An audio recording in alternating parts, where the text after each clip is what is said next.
Guys, ang tibay ng relo ko. Nalabhang ko, oh. Nakatapos ako ng paikot. Akala ko ay pera lang yun nasa washing. Relo ko pala. Pero tinignan ko na under pa rin. Hindi siya pinasok ng tubig. Galing na relo na to. Kasi iba ito eh, pinasok na ng tubig. Tsaka sira na yan. Tibay. Galing ng relo na to.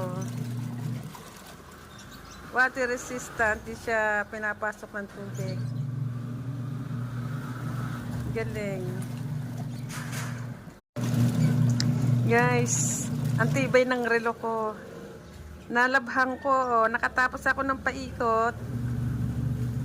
Akala ko ay pera lang yun nasa washing. Relo ko pala. Pero